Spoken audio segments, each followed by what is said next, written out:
Okay, next வந்து நம்ம பார்க்க போறது growth ரேட், வளர்ச்சி வீதம் அப்படின்னு சொல்றோம். சரியா? ரேட்னா என்ன அர்த்தம்னா எவ்வளவு நேரம் நடக்குது, எவ்வளவு ஸ்பீடா நடக்குது அப்படின்றத சொல்றதுதான். வீதம்னா அதான், ஒரு நாளைக்கு இத்தனை சென்டிமீட்டர் வளர்ந்துருக்குது அந்த மாதிரி நம்ம மென்ஷன் பண்றது தான் growth ரேட். சரிப்பா, அப்ப growth நடக்கும்போது ஒன்று ஒன்றா கூடுதான் செல்லோட எண்ணிக்கை, 1 2 3 4 5 6 இந்த மாதிரி ப்ளஸ் ஒன்றா ஒன்று ஆட் ஆகுதா, அல்லது மைட்டாசிஸ் பார்க்குறோம்ல டபுள் டபுளாக மாறுதா, 2 4 6 8 இந்த மாதிரி மாறுதா. சரிங்களா? அதெல்லாம் எதில் வரும் அப்படின்னா growth ரேட்டில் தான் வரும். சரிங்களா? அரித்மேட்டிக் growthம் ஜியோமெட்ரிக்கல் growth ரெண்டுமே இருக்குது. ரெண்டுமே எதில் வரும்னா growth ரேட்டு தான் இருக்குது. அதுதான் நம்ம பார்க்க போகிறோம். சரியா? Right. The increased growth per unit time is termed as growth rate. அதாவது ஒரு அலகு நேரத்தில் ஒரு யூனிட் டைம்ல எவ்வளவு இன்க்ரீஸ் ஆகுது, செல்லுடைய சைஸ் அல்லது செல்லுடைய எண்ணிக்கை எவ்வளவு அதிகரிக்கிறது அப்படின்னு சொல்றது என்னது growth ரேட். சரி, அது எதனா வச்சுக்கலாம், ஒரு ஹவருக்கு 24 ஹவர்ஸுக்கு எவ்வளோ growth ஆயிருக்கு அப்படின்னு சொல்றதா நம்ம என்ன சொல்றோம், growth ரேட், தமிழ்ல வளர்ச்சி வீதம் அப்படின்னு சொல்றோம். சரிங்களா? thus rate of growth can be expressed mathematically. Sir அப்ப இந்த வளர்ச்சியோட வீதத்தை நீங்க கணிதவியல் முறையில வெளிப்படுத்தலாம்னு சொல்றாங்க. மேத்தமெட்டிக்கலாகவும் நீங்க என்ன பண்ணலாம், எப்படி growth நடக்குது அப்படின்றத நீங்க எக்ஸ்பிரஸ் பண்ணலாம்னு சொல்றாங்க. an organism or a part of the organism can produce more cells in variety of ways. அப்ப ஒரு உயிரினமோ அல்லது அந்த உயிரினத்தினுடைய ஏதாவது ஒரு சில பகுதியோ, சரியா, அது என்ன ஆகுது, டிவைட் ஆகுது, வெவ்வேறு வழிமுறைகள்ல புதிய புதிய செல்களை தோற்றுவிக்கிறது அப்படின்னு சொல்றாங்க. சரிங்களா? இப்ப ஒரு ஆர்கானிசம்னா ஒரு சின்ன யங் ஆர்கானிசம், இப்போ ஒரு குழந்தை இருக்கு அப்படின்னா அதோட growth ரேட்டு ஈஸியா நம்ம சொல்லிடலாம், ஒரு நாளைக்கு எவ்வளோ 24 ஹவர்ஸ்க்கு எவ்வளோ செல்ஸ் இன்க்ரீஸ் ஆகுது அப்படின்னு. இதுவே நம்ம ஒரு 21 இயர்ஸை நம்ம கடந்துட்டோம் அப்படின்னா நம்முடைய எதாவது எல்லாமே உடலத்தில் இருக்கக்கூடிய எல்லா பாடியினுடைய எல்லா ஸ்ட்ரக்சருமே growth ஆகாது. சரியா? ஏதாவது நீடு இருந்தா அந்த இடத்துல வளரும். அப்போ ஒரு பர்டிகுலர் ஆர்கன், அதே மாதிரி ஒரு பிளான்ட்ல புதுசா ஒரு லீஃப் உருவாகுது அப்படின்னா அந்த இடத்துல growth ரேட்டை மட்டும் நீங்க பார்க்கலாம். சரிங்களா?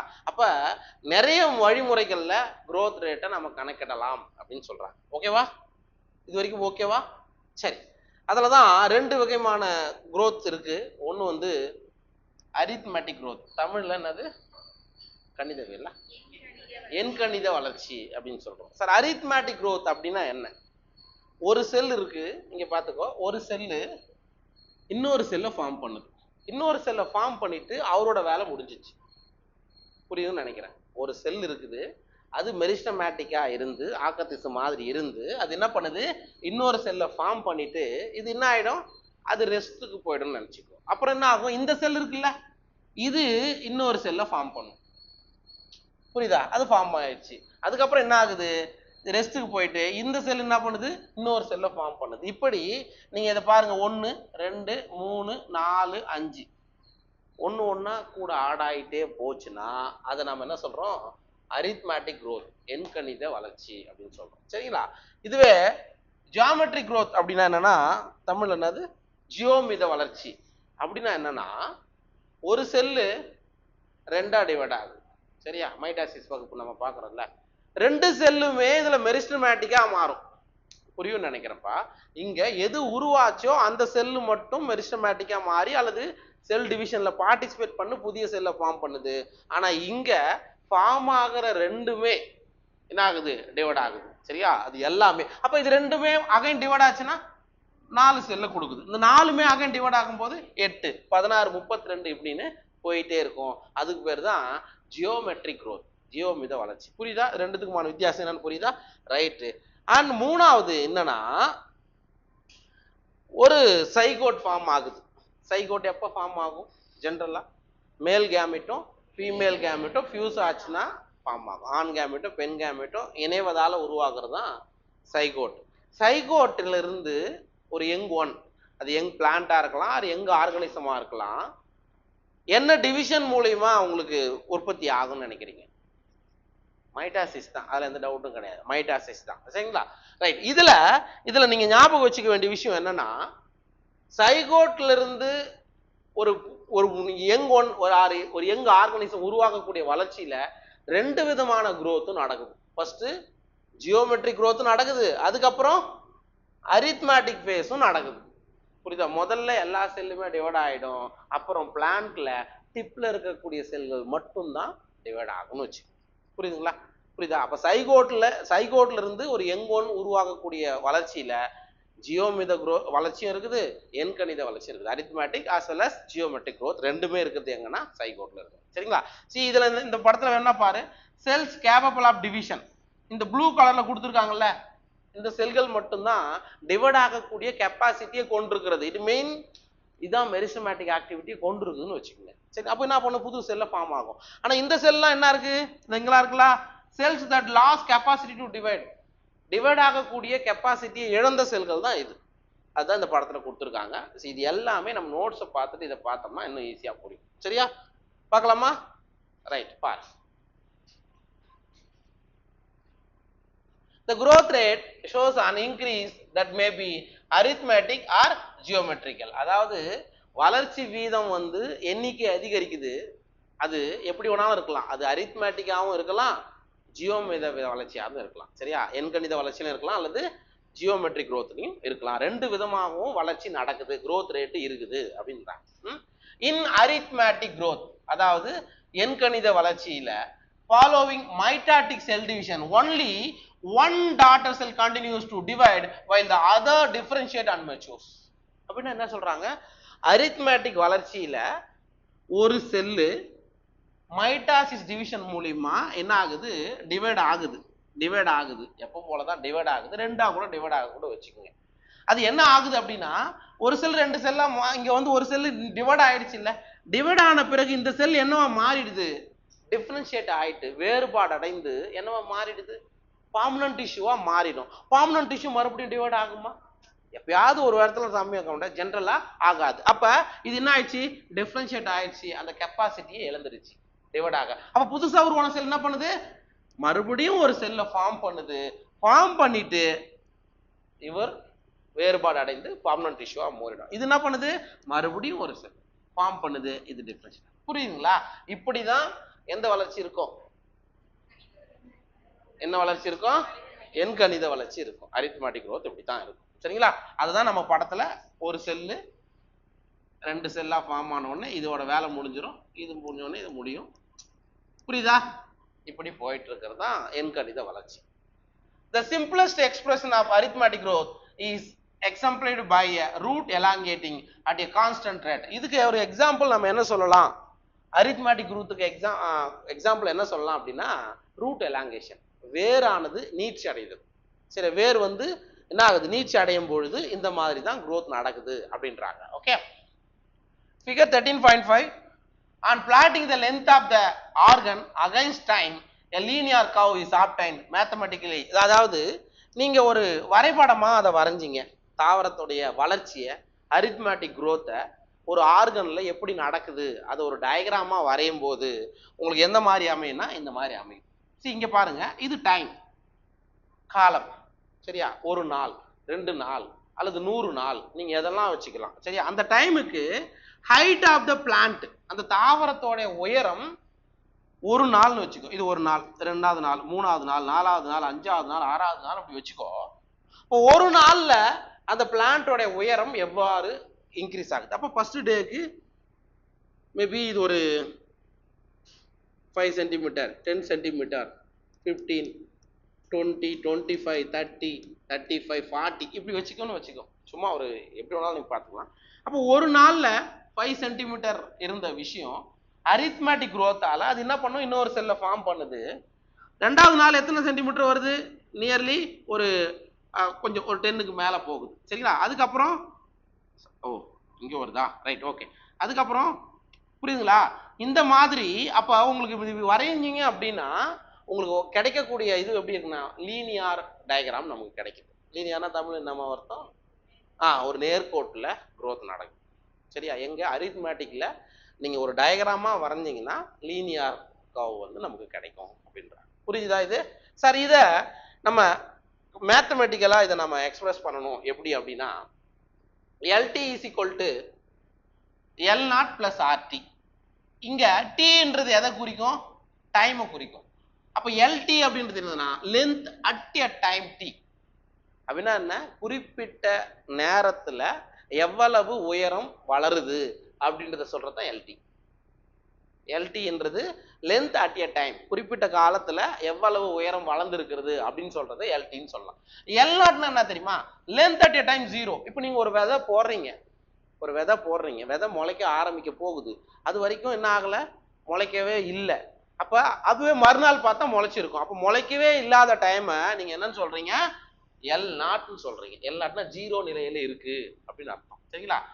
R அப்படின்றது என்னன்னா growth rate, வளர்ச்சி வீதம், or elongation per unit time, ஒரு அலகு நேரத்துல எவ்வளவு உயரம் வளர்ந்துருக்கிறது அப்படின்னு சொல்றது ஆர்னு சொல்லலாம். அப்ப இந்த ஃபார்முலா என்னன்னா LT length at a time t, அத குறிப்பிட்ட காலத்துல அதனுடைய உயரத்தை நீங்க எப்படி கால்குலேட் பண்ணலாம்னா ஆரம்ப நிலையினுடைய அதனுடைய லென்த், ஆரம்பத்துல எவ்வளவு இருந்தது, பிளஸ் ஆர்டி. ஆர்டின்னு என்ன சொன்ன, growth ரேட்டும் பிளஸ் டைமுக்கு, ஒரு குறிப்பிட்ட டைம்ல எவ்வளவு வளர்ந்துருக்குது, எதையும் நீங்க கூட்டினீங்கன்னா உங்களுக்கு கிடைக்கிறதா என்னன்னு சொல்றாங்க, லென்த் அட் எ டைம். சரியா? ஒரு குறிப்பிட்ட காலத்துல தாவரத்தோட உயரத்தை அரித்மேட்டிக் growth மூலியமா நம்ம கண்டுபிடிக்கணும்னா LT is equal to L0 plus RT. இதுதான் அதுக்கான ஃபார்முலா. ஜஸ்ட் நமக்கு ஃபார்முலா தான் இது வரைக்கும் கொஸ்டின்ஸா கேட்டிருக்காங்க. அதுல எது எதுலாம் என்னன்றதை நீங்க பாத்துக்கணும். புரிஞ்சுச்சா இது? Right. Let us now see what happens in geometrical growth. இது arithmetic growth முடிஞ்சிச்சு. ரைட்டா? ரெண்டாவது நம்ம என்ன பார்க்க போறோம், ஜியோமித வளர்ச்சி பார்க்கலாம். In most system the initial growth is slow, lag phase, and it increases rapidly thereafter at an exponential rate, log or exponential pace. அதாவது இந்த இடத்துல பாருங்களேன், இது வந்து இந்த படம்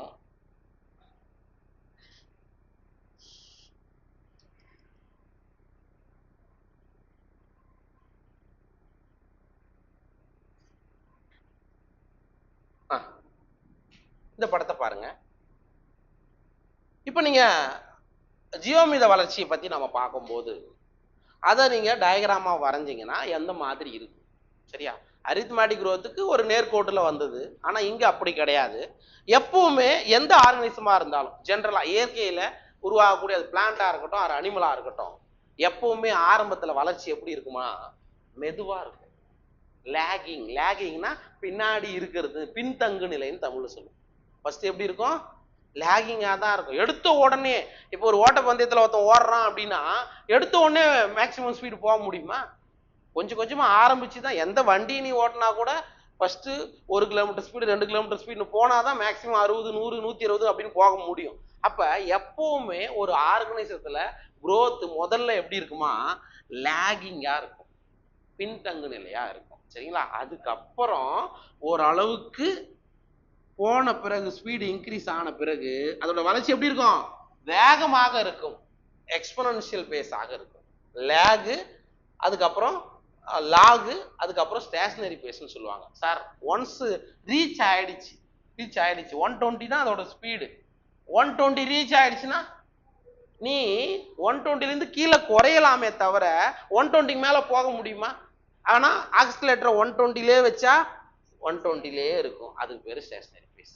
சரியா? அப்ப நீங்க ஜியோமித வளர்ச்சியில நீங்க இதை டயக்ராமா வரைஞ்சிங்கன்னா முதல்ல ஆரம்பத்துல ஸ்லோவா இருக்கும், போக போக மேல போயிட்டு மறுபடியும் இந்த மாதிரி ஆகும். இது பார்க்கறதுக்கு எஸ் ஷேப்ல இருக்கிறதுனால சிக்மாய்டு கவ் அப்படின்னு சொல்லுவாங்க.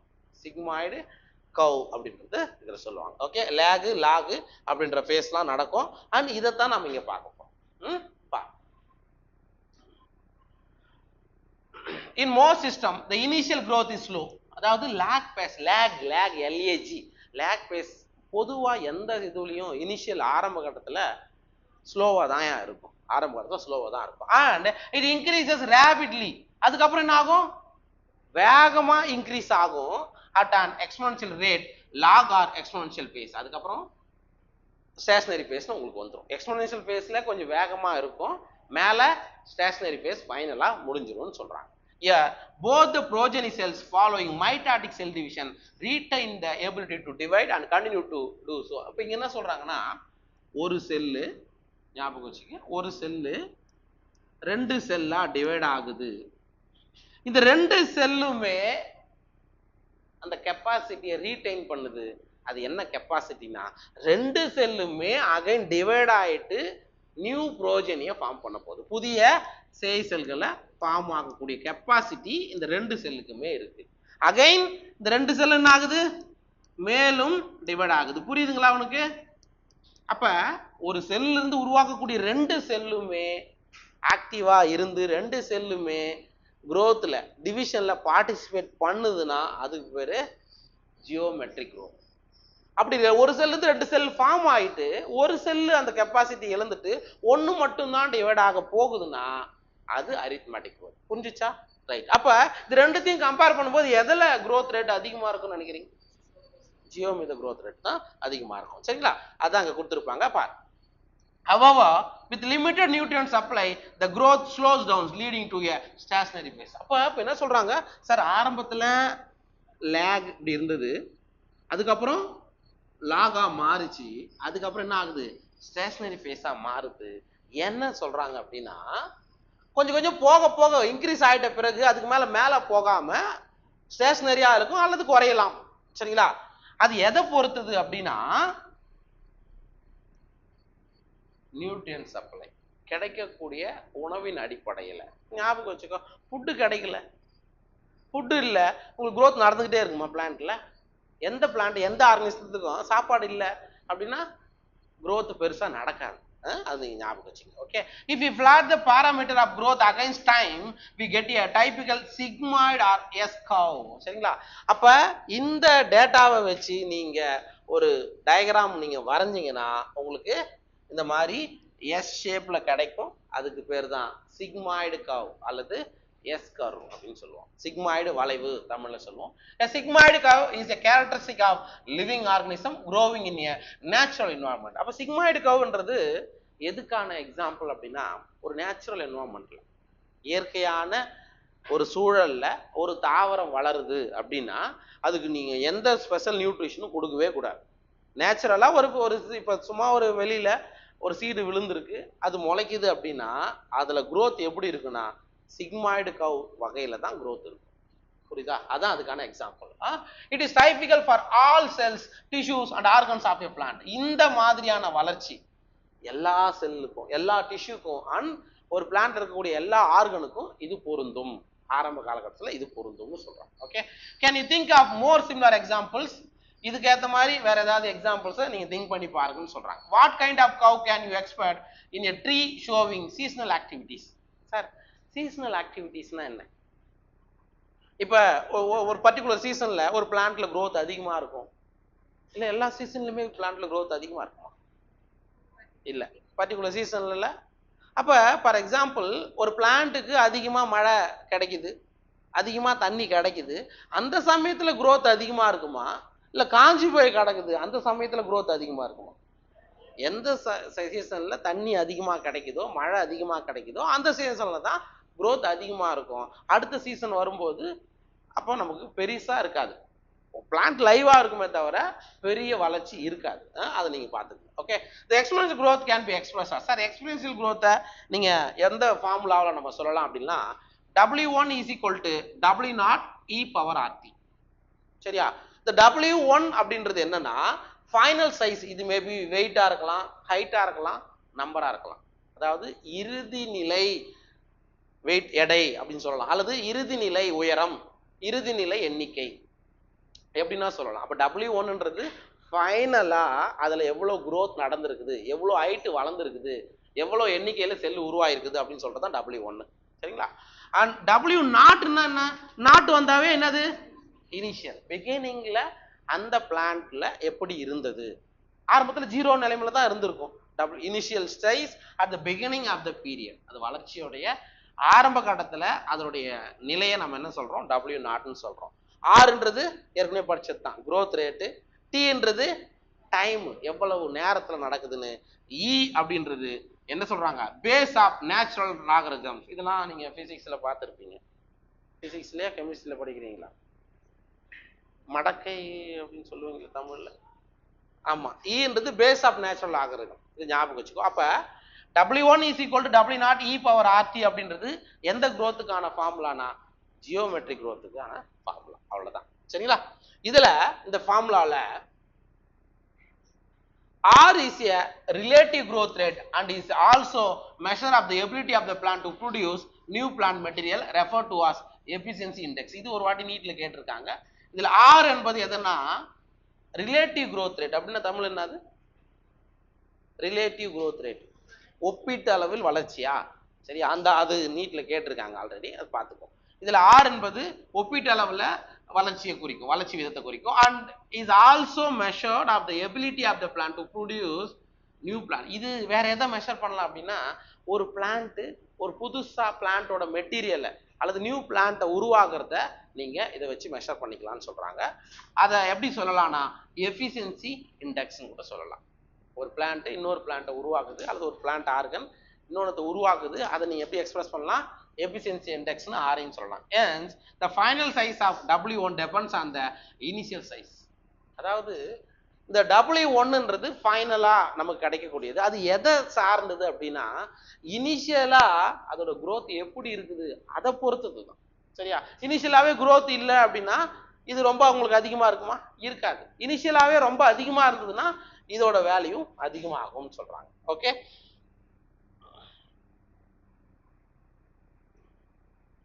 ஸோ அதை இனிஷியல் சைஸ்ன்றது W0 குறிக்கும். புரிஞ்சுச்சா? அவ்வளோதான். இப்போ ஒன்றும் இல்லைப்பா, W1 is equal to W0 e power RT. இது வந்து எதுக்கான ஃபார்முலா? ஜியோமித வளர்ச்சிக்கான ஃபார்முலா. ஓகேவா? இது புரிஞ்சுச்சா? ஜஸ்ட் கோ த்ரூ பண்ணு, பார்த்துட்டு கேளு.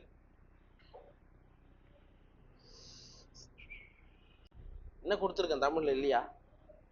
இல்லையா?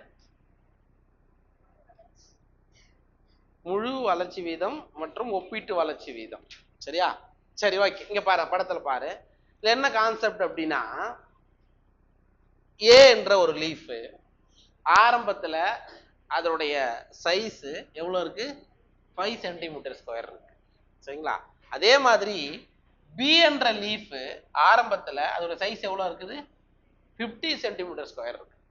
சரியா? இந்த இலை சின்னதா இருக்குது, அதோடைய சைஸ் 5 சென்டிமீட்டர் ஸ்கொயர்னு வச்சுக்கோ. அந்த இலை பெருசா இருக்குது, அது பின்னு வச்சுக்கோ, 50 சென்டிமீட்டர் ஸ்கொயரா இருக்குது. ஆனா ரெண்டுத்திலுமே எத்தனை சென்டிமீட்டர் இன்க்ரீஸ் ஆகுது அப்படின்னா +5 சென்டிமீட்டர் ஸ்கொயர் இன்க்ரீஸ் ஆகுது. புரியுதா? புரியுதா? அப்ப 5 சென்டிமீட்டர் ஸ்கொயரான்றது எவ்வளவு மாறுச்சு? 10 சென்டிமீட்டர் ஸ்கொயரா மாறுச்சு. இங்க 50 சென்டிமீட்டர் ஸ்கொயர்ன்றது பிளஸ் ஒரு 5 சென்டிமீட்டர்ஸ் தான் போயிருக்கு. ரைட்டா? இப்ப நீங்க இந்த ரெண்டுத்தையும் கம்பேர் பண்ணும்போது ஏ என்ற இலை A1 சைஸ் வரைக்கும் இன்க்ரீஸ் ஆயிருக்கு. It means +5 centimetre square increase ஆயிருக்கு. பி என்ற இலை 55 சென்டிமீட்டர், ஒரு 5 சென்டிமீட்டர் ஸ்கொயர் இன்க்ரீஸ் ஆயிட்டு B1 அப்படின்ற ஒரு பரப்பை அடையுது, ஒரு ஸ்பேஸை அடையுது. இப்ப இதுல எதுல முழுமையான வளர்ச்சி இருக்கும்? எதுல ரிலேட்டிவ்லி growth ரேட் ரிலேட்டிவ்லி growth-ஆ இருக்கும்? இதுல எது முழுமையான வளர்ச்சி அடைஞ்சதுன்னு சொல்லுது? ஏவை தான் சொல்ல முடியும். ஏன்னா 100% growth எங்க தான் இருக்குது?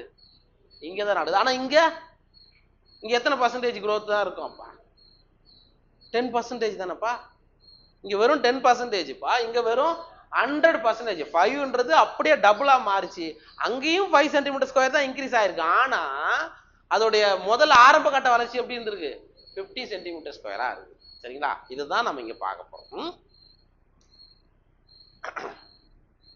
Quantitative comparison between the growth of living system can also be made in 2 ways. சரியா? quantitative comparison என்ன? குவான்டிடேட்டிவ்னா எண்ணிக்கை அல்லது அளவு, அதை பொறுத்து சொல்றதுதான் குவான்டிடேட்டிவ். சரிங்களா? எவ்வளவு அளவு இன்க்ரீஸ் ஆயிருக்கு அப்படின்னு சொல்றதுதான். ஸோ அதை வந்து ரெண்டு வகையில நம்ம மெஷர் பண்ணலாம். ஒன்று, measurement and the comparison of total growth per unit time is called absolute growth. அப்படின்னா என்ன அர்த்தம்? அதாவது முழுமையான வளர்ச்சி வீதம் அப்படின்னு என்ன தெரியுமா? ஒரு குறிப்பிட்ட டைம்ல, சரியா, ஒரு குறிப்பிட்ட டைம்ல ஃபுல்லா எவ்வளவு வளர்ந்துருக்குது அதை சொல்றதுதான் absolute growth rate. Measurement and the comparison of total growth per unit time. சரியா? ஒரு அலகு நேரத்துல முழுமையா எவ்வளவு வளர்ச்சி நடந்திருக்குது அதை கம்பேர் பண்றதுக்கு பேர் தான் அப்சல்யூட் growth rate சொல்றாங்க. சரிங்களா? இன்னொன்னு, the growth of the given system per unit time expressed on a common basis. காமனா எவ்வளவு வளர்ந்துருக்குது, இத்தனை சென்டிமீட்டர் வளர்ந்துருக்குன்னு சொல்றதுக்கு பேரு அதுதான் என்ன சொல்லுவாங்க, ரிலேட்டிவ் growth rate சொல்லுவாங்க. Example, per unit initial parameter is called the relative growth rate. In figure 13.7, two leaves A and B are drawn that are different sizes but shows absolute increase in area in the time to give leaves. இப்போ நம்ம ஏற்கனவே பார்த்தோம்ல, அதுதான் நீங்க சொல்றாங்க. ரெண்டு diagram கொடுத்துருக்காங்க. இதுல ஏ என்ற லீஃப், பி என்ற லீஃபும் கொடுத்துருக்காங்க. ஏ என்ற லீஃபோடைய சைஸ் ஆரம்பத்தில் 5 சென்டிமீட்டர் ஸ்கொயராக இருந்தது, அது அப்படியே டபுளா மாறி 10 சென்டிமீட்டர் ஸ்கொயரா மாறிச்சு.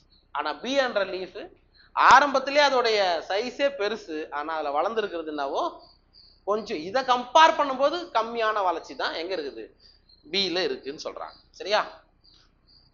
அப்ப அப்சல்யூட் growth ரேட்னா பேர் யூனிட் டைம்ல எவ்வளவு growth நடந்திருக்குது அப்படின்றது சொல்றதுதான் அப்சல்யூட் growth ரேட். சரியா?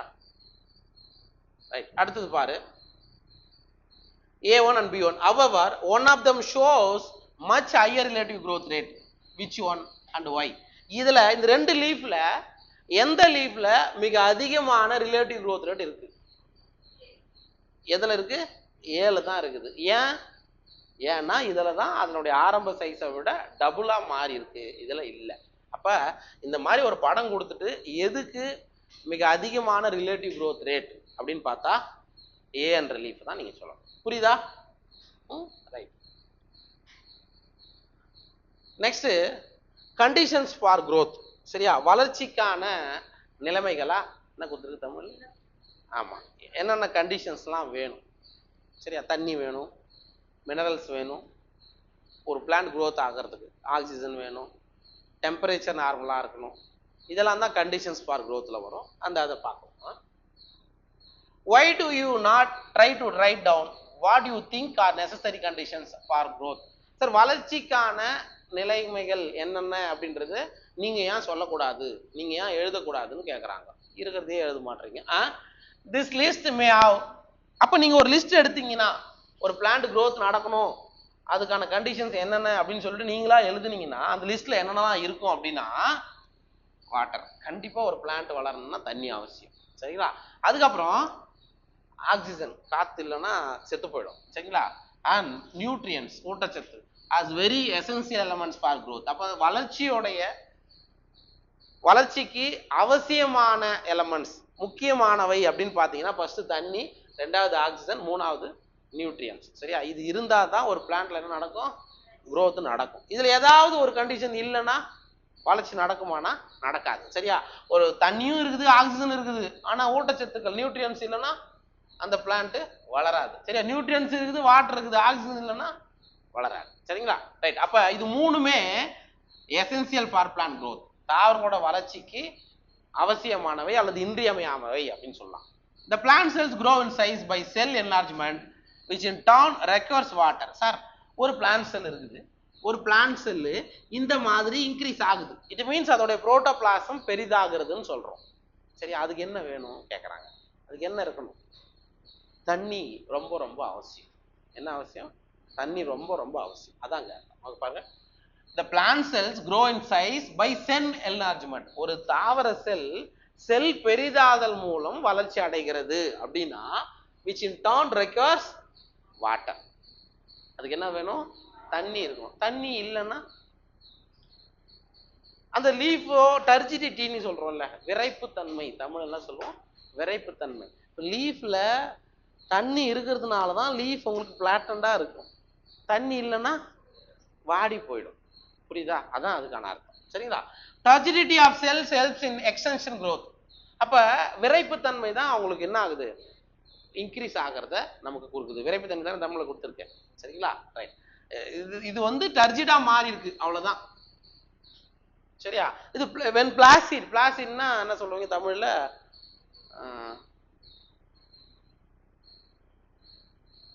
பிளாசிட்னா சுருங்குதல்னு அர்த்தமா. உள்ளக்கிற தண்ணி வெளியே போச்சுன்னா செல்லு சுருங்கிடும். புரியுதா? அப்ப என்ன ஆயிடும், லீஃப்லாம் பாத்தீங்கன்னா வாடி போன மாதிரி இருக்கும். ரைட்டா? அப்ப இப்ப நம்ம பார்க்கக்கூடிய லீஃப் எப்படி இருக்குன்னா டர்ஜிட் கண்டிஷன்ல தான் இருக்கும், விரைப்புத்தன்மையில தான் இருக்கு. Thus plant growth and further development is intimately linked to the water status of the plant. அப்ப தாவரங்கள் இதுக்கு அப்புறம் வளர்றது எல்லாமே முக்கியமா எதோட ரிலேட்டட் ஆயிருக்கும் அப்படின்னா தண்ணியோட ரிலேட்டட் ஆயிருக்கும். தண்ணி வந்து அவசியம்னு சொல்றாங்க.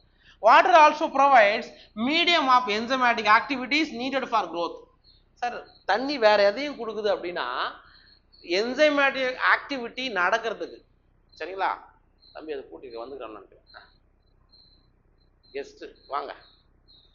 சரியா? அப்ப என்சைமேட்டிக் ஆக்டிவிட்டி நடக்கிறதுக்கான ஒரு ஊடகமா யார் திகழ்கிறது? தண்ணி இருக்கு அப்படின்றாங்க. அதுக்கப்புறம் தண்ணி ஓவர் முடிஞ்சிச்சு. அடுத்தது oxygen. Oxygen helps in releasing metabolic energy essential for growth activities. Oxygen நம்ம ஏற்கனவே இப்போ தான் பார்த்துட்டு வந்திருக்கோம். ஃபைனலாக அது எலக்ட்ரான் அக்செப்டார் ஹைட்ரஜன் கூட சேர்ந்து வாட்டர் கொடுக்குதுன்னு படிச்சிருக்குல்ல. அப்போ ஆக்சிஜன் வந்து எதுக்காக யூஸ் ஆகுது அப்படின்னா மெட்டபாலிக் எனர்ஜியை ரிலீஸ் பண்ணுறது, ஏடிபி ப்ரொடக்ஷன் நடக்கிறதுக்கு அது ஹெல்ப் பண்ணுதுன்னு சொல்கிறாங்க. அதுக்கப்புறம் நியூட்ரியன்ஸ். நியூட்ரியன்ஸில் மேக்ரோ நியூட்ரியன்ஸ் இருக்குது, மைக்ரோ நியூட்ரியன்ஸ் இருக்குது. மேக்ரோ நியூட்ரியன்ஸ்னா என்ன? பெரு மூலக்கூறுகள், சிறு மூலக்கூறுகள் தமிழில் சொல்லுவீங்க. என்ன மேக்ரோ நியூட்ரியன்ஸ்னா என்ன? என்ன அர்த்தம்? பெருசா இருக்கும். கரையாததெல்லாம் மேக்ரோ நியூட்ரியன்ஸ், கரையாததெல்லாம் மைக்ரோ நியூட்ரியன்ஸ். அப்படியா? என்னம்மா டெஃபினேஷன் என்னம்மா? Macro elements, micro elements. பெரு மூலக்கூறு, சிறு மூலக்கூறா? பெரு ஊட்டக்கூறுகள், சிறு ஊட்டக்கூறுகள் தமிழ்ல என்ன தூய தமிழ்? பெரு மூலக்கூறு மேக்ரோ மாலிகூல்ஸ்னா protein, lipid, nucleic acid, carbohydrate, இதெல்லாம் மேக்ரோ மாலிகூல்ஸ். எது எதெல்லாம் ஆசிட்ல கரையிலையோ அதெல்லாம் மேக்ரோ மாலிகூல்ஸ், எது எதெல்லாம் கரையுதோ அது மைக்ரோ மாலிகூல்ஸ். அதா நியூட்ரியன்ஸ் பத்து மினரல் நியூட்ரியன்ஸ்னு ஒரு லெசன் தூக்கிட்டாங்க, அதனால நம்ம யோசிக்கிறோம், வேற ஒன்றும் இல்லை. ஒரு பிளான்டோடைய குரோத்துக்கு மிக அதிகமாக தேவைப்படுவது மேக்ரோ நியூட்ரியன்ஸ். ஒரு தாவரத்தோடைய குரோத்துக்கு கொஞ்சமா இருந்தாவே போதும். அதிகமா இருந்தா அது பிளான்ட்ல டிசீஸை காஸ் பண்ணும், சிம்டம்ஸை உருவாக்கும். அது வந்து ட்ரேஸ் எலமெண்ட் சொல்றோம்ல. ஒரு பிளான்டோடைய குரோத்துக்கு ரொம்ப கம்மியா தேவைப்படுறதுக்கு பேரு micro elements R micro nutrients சொல்லுவோம். இந்த இடத்துல அதான் அதுக்கான அர்த்தம். புரியுதா உங்களுக்கு? மேக்ரோனா ஒரு பிளான்டோடைய குரோத்துக்கு மிக அதிகமா தேவை, மைக்ரோனா கம்மியா தேவை, அதான் அர்த்தம். சரிங்களா? இப்போ இதெல்லாம் நீங்க என்ன சொல்லுவீங்க? மேக்ரோ நியூட்ரியன்ஸ் தெரியுமா? என்னென்னலாம் மேக்ரோ நியூட்ரியன்ஸ்?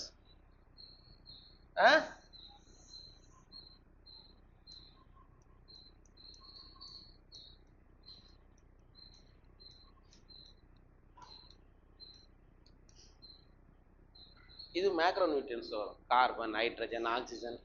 நைட்ரஜன்ல கேள்விப்பட்டுக்கிறியா இல்லையா? இது மேக்ரோ நியூட்ரியன்ஸ். மைக்ரோ நியூட்ரியன்ஸ்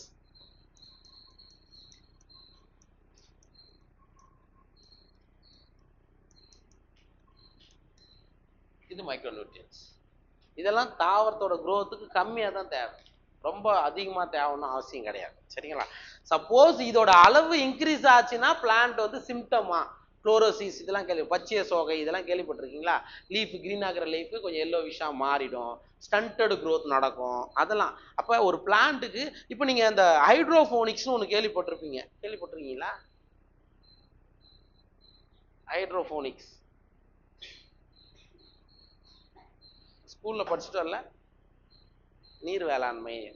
வெறும் தண்ணி இருந்தால் போதும், தண்ணியில் தேவையான மினரல்ஸ்லாம் இங்கே தான் நம்ம ஊரில் லேண்ட் இருக்குது, நல்லா செம்மண் இருக்குது, வண்டல் மண் இருக்குது, பயிர் போட்டால் வளருது. துபாயில் என்ன இருக்குது? துபாயில் தண்ணி மட்டும்தாங்குதா? வெறும் மணல் தாங்குது. புரியுதா? கடலும் இருக்குதுப்பா, மணல் தான் இருக்குது. அங்கே போயிட்டு நான் முள்ளங்கி வளர்க்கணும், கோஸ் வளர்க்கணும், கத்திரிக்காய் வளர்க்கணும் அப்படின்னா முடியுமா? முடியும். ஹைட்ரோஃபோனிக்ஸால முடியும். ஹைட்ரோஃபோனிக்ஸ்னா என்னன்னா வெறும் தண்ணி தொட்டி மாறி அமைப்போ அல்லது ஒரு பெரிய பழுப்புல வச்சுக்கிட்டோ அந்த பிளான்ட்டுக்கு என்ன தேவை? மேக்ரோ நியூட்ரியன்ஸ், மைக்ரோ நியூட்ரியன்ஸ் வேணும். அப்போ ஒரு பிளான்ட்டை ரிசர்ச் பண்ணா போதும், அது எவ்வளவு மேக்ரோ நியூட்ரியன்ஸ் எடுத்துக்குது, எவ்வளவு கார்பன் எடுத்துக்குது, எவ்வளவு ஹைட்ரஜன் எடுத்துக்குன்னு நமக்கு தெரிஞ்சிருந்தா, எவ்வளவு மைக்ரோ நியூட்ரியன்ஸ் எடுத்துக்குன்னு தெரிஞ்சிருந்தா உங்களுக்கு மண்ணே தேவையில்ல, டைரக்டா தண்ணியில அந்த மேக்ரோ நியூட்ரியன்ஸ் மைக்ரோ நியூட்ரியன்ஸ் கலந்து விட்டுட்டீங்கன்னா போதும், முள்ளங்கி தண்ணியிலேயே விளையும். புரியுதா? அதுதான் ஹைட்ரோஃபோனிக்ஸ்னு ஒரு மெத்தட் இருக்கு. அங்கெல்லாம் அப்படிதான் கல்டிவேஷன்ஸ் நடக்கும், இங்கே தான் வேற மாதிரி நடக்கும். புரியுதா? அப்ப நியூட்ரியன்ஸ் கூட பிளான்டோடைய growthக்கான ஒரு முக்கியமான கண்டிஷன் அப்படின்னு சொல்றாங்க. சரிங்களா? புரியுதா இது? are required by plants for the synthesis of protoplasm and act as a source of energy. Nutrients எதுக்காக தேவை அப்படின்னா புரோட்டோபிளாசத்தை உற்பத்தி செய்வதற்கு நியூட்ரியன்ஸ் அவசியம். ஒரு பிளான்ட்டோட growth நடக்குதுன்னா புரோட்டோபிளாசம் இன்க்ரீஸ் ஆனால் தான் growth நடக்குதுன்னு அர்த்தம். அப்போ அந்த புரோட்டோபிளாசத்தோட சைஸ் இன்க்ரீஸ் ஆகணும்னா அதுக்கு என்ன தேவை? நியூட்ரியன்ஸ் தேவை. தட் இஸ் உணவுப் பொருட்கள் தேவை. ரைட்டுங்களா? And act as a source of energy. இது என்னவா செயல்படுகிறது? ஆற்றலுடைய மூலமாக, சோர்ஸாக எது இருக்குது? நியூட்ரியன்ஸ் இருக்குது. புரியுதா இது? அடுத்தது இன் அடிஷன், இது தவிர இப்போ நம்ம என்னென்ன பார்த்தோம்? வாட்டர், ஆக்சிஜன், நியூட்ரியன்ஸ், இது மூணும் பார்த்தோம். தண்ணி, ஆக்சிஜன் பிளஸ் உணவூட்ட பொருட்கள் தேவை. இது இல்லாம in addition every plant organism has an optimum temperature range best suited for its growth. Sir ஒவ்வொரு பிளான்ட்டுக்கும் ஆப்டிமம் டெம்பரேச்சர், ஆப்டிமம்னா தமிழ்ல உகந்த வெப்பநிலைன்னு அர்த்தம். உகந்த வெப்பநிலை. இப்ப நீ இந்த வேலூர்ல சம்மர் டைம்ல கேரட் இங்க வளர்க்க முடியுமா? வளர்க்க முடியுமா? கேரட் எங்கடா வளரும் சந்திர? மளிகை கடையில வளரும். சொல்றா, கேரட் எந்த ஊரோட வளருது தமிழ்நாட்டுல? தெரியலையா? அடப்பாவி. உருளைக்கிழங்கு எங்க விளையுது? எல்லாம் கோயம்பேடு மார்க்கெட்டும் வேலூர் மார்க்கெட்டும் போனா கிடைக்கின்றியா? எங்கம்மா விளையுது? ஊட்டி. அந்த சீசன்ல மட்டும்தான் அந்த டெம்பரேச்சர் தான் அதுக்கான ஆப்டிமம் டெம்பரேச்சர். அதை போயிட்டு நீங்க எத்தான் நீங்க வளர்த்துனா வளருமா? ஆசையே படக்க முடியாது. சரியா? நம்ம வளர்க்கவே முடியாது. இங்க நம்ம வளர்க்குறோமே நெல், இதை எடுத்துன்னு போய் ஊட்டியில வளர்க்க முடியுமாண்ணா? வளர்க்க முடியாது. சரிங்களா? அப்ப ஒரு பிளான்டோடைய growth நடக்கிறதுக்கும் ஆப்டிமம் டெம்பரேச்சர் ரொம்ப முக்கியம். இப்போ 25 to 30 டிகிரி செல்சியஸ் தான் இந்த டெம்பரேச்சர் தான் இது வளரணும், அந்த டெம்பரேச்சர் தான் அது வளர முடியும், இல்லைன்னா வளராது. இப்போ நம்ம இப்போ நஞ்சை புஞ்சை அப்படின்னு சொல்லுவாங்க, அப்படின்னு கேள்விப்பட்டுக்கிறீங்களா? நஞ்சைனா என்ன, புஞ்சைனா என்ன? நஞ்சைனா நல்லா விளையும், புஞ்சைனா நிறைய தண்ணி கிடைக்கக்கூடிய பகுதிகள் அந்த சமயத்துல நஞ்சைன்னு சொல்லுவாங்கப்பா. சம்மர் டைம், அதான் அந்த வீட்டில் அந்த கொல்லிலாம் சொல்லுவோம். கொல்லினா என்ன? கழனின்னு ஒன்று இருக்குது. கழனினா அது நெற்பயிர் வைக்கிற இடமா இருக்கும். கொல்லினா எப்பயாவது வருஷத்துல ஒரு வாட்டி வேர்க்கடலை போடுவாங்க, மானாவாரி பயிர்னு சொல்லுவாங்க. அதுக்கெல்லாம் மோட்டர்லாம் இருக்காது, அது புஞ்சை நிலம் அப்படின்னு சொல்லுவாங்கப்பா. சரிங்களா? அப்ப இந்த இடத்துல என்னன்னா, அப்பார்ட் ஃப்ரம் நீங்க ஆக்சிஜன், வாட்டர், நியூட்ரிஷன் தவிர தாவரத்தோட வளர்ச்சிக்கு வேற எதுவும் தேவைன்றாங்க? டெம்பரேச்சரும் வேணும், ஆப்டிமம் டெம்பரேச்சரா இருக்கும். புரியுதா? Any deviation from this range could be detrimental to its survival. Sir suppose இந்த ஆப்டிமம் டெம்பரேச்சரை விட ரொம்ப டெம்பரேச்சர் அதிகமானாலும், டெம்பரேச்சர் ரொம்ப கம்மியானாலும் growth என்ன ஆகும்? பாதிக்கப்படும் அப்படின்றாங்க. Environmental signals such as light and gravity also affect certain phases, stages of growth. Sir தாவரோட வளர்ச்சியில சில நிலைகளை வேற எதுவும் பாதிக்குது அப்படின்னா லைட் அண்ட் கிராவிட்டி. சரி, லைட்டு அதிகமா லைட்டு போச்சுன்னா டெம்பரேச்சர் இன்க்ரீஸ் ஆகிடும், ஞாபகம் வச்சுக்கோங்க. அதே மாதிரி லைட்டு அது சீசனல் வெரைட்டிஸ் வர்றதுக்கான காரணம் போட்டோ பீரியாடிசம். கேள்விப்பட்டிருக்கியா? ஒளி, அது கேள்விப்பட்டிருக்கீங்களா? அப்படின்னா என்ன? லாங் டே பிளான்ஸ், ஷார்ட் டே பிளான்ஸ், இது கேள்விப்பட்டிருக்கியா? நீல் பகல் தாவரம், குறும்பகல் தாவரம், நாள் நடுநிலை தாவரம் அப்படின்னா என்ன? லாங் டே பிளான்ட்டுக்குன்னா ஒரு பிளான்ட், இப்போ நம்ம லைட்டு எவ்வளோ நேரம், இந்த லைட் இல்லை சன்லைட்டு எவ்வளோ நேரம் கிடைக்குது ஒரு பிளான்ட்டுக்கு? 8 hours டியூட்டி பார்த்துட்டு திருப்பி போயிடுது. சும்மா ஒரு அப்ராக்சிமேட்டா ஒரு 6 hours கிடைக்குதுன்னு வச்சுக்கப்பா. 6 hours விட 8 hours கிடைச்சதுன்னா அந்த பிளான்ட்ல ப்ரொடக்ஷன் அதிகமா ஆகும் அப்படின்னா அந்த பிளான்ட் லாங் டே பிளான்ட் சொல்லலாம். புரியுதா? இப்ப கரெக்டா எத்தனை மணிக்கு பொழுது வெடியுது? உனக்கு 6 மணிக்கு தான் வெடியும், வேற வழி இல்லை. நைட்டு ஃபுல்லா படிச்சுட்டு காலைல எழுந்திரிச்சா 6 மணிக்கு தான் வெடியும். ஒரு 5:30 அந்த ரேஞ்சு பார்க்கும்போதே கொஞ்சமா வெடிகிற மாதிரி தெரியும். இன்னும் கொஞ்சம் நேரம் போட்டோம் பாரு, 5 o'clock பார்க்கும்போதே வெட்ட வெளிச்சமா இருக்கும். பார்த்துக்கிறியா? அப்ப 5 o'clock உனக்கு வெளிச்சமா இருக்குன்னா அந்த சீசன்ல பயிரிடக்கூடிய பயிர்கள் எல்லாமே லாங் டே பிளான்ஸா தான் இருக்கும். ஏன்னா லைட்டோடைய கெப்பாசிட்டி அதிகமா வேணும் அந்த பிளான்ட்டுக்கு, அப்பதான் அது ப்ரொடக்டிவிட்டி அதிகமாகும். சரியா? ஒரு சில சமயம்லாம் ஐயோ என்னடா 5:30 மணி தான் ஆகுது அதுக்குள்ள பாரு பொழுது போச்சுன்னு சொல்றோம்ல, அதெல்லாம் ஷார்ட் டேன்னு அர்த்தம். புரியுதுங்களாப்பா? அப்ப இங்க என்ன சொல்றாங்க, பிளான்டோடைய growthல லைட்டு கூட முக்கியமான பங்காற்றுதுன்னு சொல்றாங்க. அண்ட் கிராவிட்டி, கிராவிட்டின்னா என்னடா? புவியீர்ப்பு விசை. கரெக்டா? புவியீர்ப்பு விசை கூட என்ன என்ன ஏதாவது ஒரு எக்ஸாம்பிள் சொல்லு. புவியீர்ப்பு விசை கூட பிளான்ட் growthல பார்ட்டிசிபேட் பண்ணுது அப்படின்றாங்க. இப்போ நீங்க ஜஸ்ட் பிளான்ட்டோடைய இப்போ தாவரத்தில் ஒரு ஃப்ரூட்லாம் ஃபார்ம் ஆகுது, கிராவிட்டி இல்லைன்னா எப்படி இருக்கும்? கிராவிட்டி ஓரளவுக்கு இருக்கிறதுனால தான் அவங்களோட லீஃப்லாம் கூட லேட்டரலாக இருக்கிறதுக்கான காரணமே அதுதான். கிராவிட்டி இல்லைன்னா அது பறந்த மாதிரி இருக்கும், ஒன்றும் பெருசாக இது நடக்காது. சரியா? இந்த இடத்துல இதெல்லாம் வந்து லைட்டும் கிராவிட்டி வந்து கொஞ்சம் அடிஷ்னல் பாயிண்ட். எதுக்கு? பிளான்ட்டோட growth கண்டிஷனுக்கு ஒரு அடிஷ்னல் பாயிண்ட். புரியுதுங்களா? ரைட், பாரு.